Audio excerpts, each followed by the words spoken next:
Gas वाहिनीने पुरवठा करणाऱ्या वाहिनीचे नुकसान झाल्याने रविवारपासून सीएनजी गॅस पुरवठ्यावरती त्याचा परिणाम झालाय।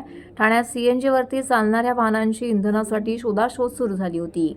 अनेक सीएनजी पंपावरती रात्री रिक्षा चालकांच्या 1 ते 1.5 किलोमीटरपर्यंत रांगा लागलेल्या पाहायला मिळाल्या। सीएनजी नसल्याने रस्त्यावर रिक्षा पुरेशा प्रमाणामध्ये उपलब्ध होऊ शकल्या नाहीत।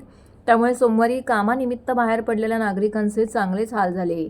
गेल्या काही वर्षांमध्ये मोठ्या प्रमाणामध्ये वाहने सीएनजीवरती धावत आहेत।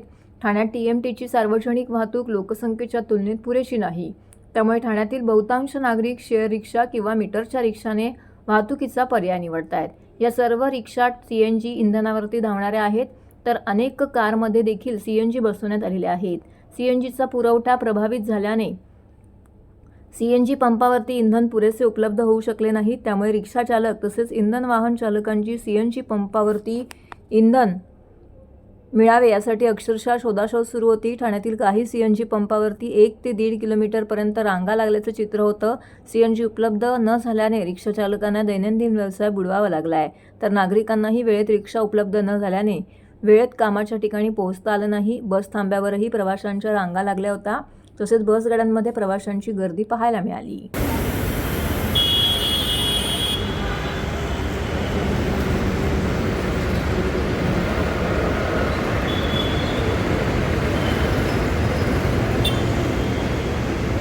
तो 2 दिन हो गया। कल दोपहर 12 बजे से सब पंप बंद है। रिक्शा वाले परेशान है, जिसके गाड़ी में जितना गैस था चलाए।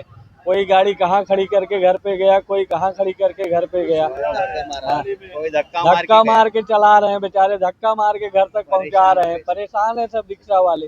त्रास म्हणजे असा आहे की काल दुपारपासून गाडी पंप बंद आहेत। सगळीकडे जेवढे ठाण्याचे आहेत, मुंबईचे सगळे पंप बंद आहेत। सगळीकडे आम्ही जाऊन आलो तरी सगळीकडे मोठ्या मोठ्या रांगा लागलेल्या आहेत। आणि काय ज्यांच्या लोकांच्या गॅस नाही ते बिचारे पंपावरती तासन तास उभे आहेत।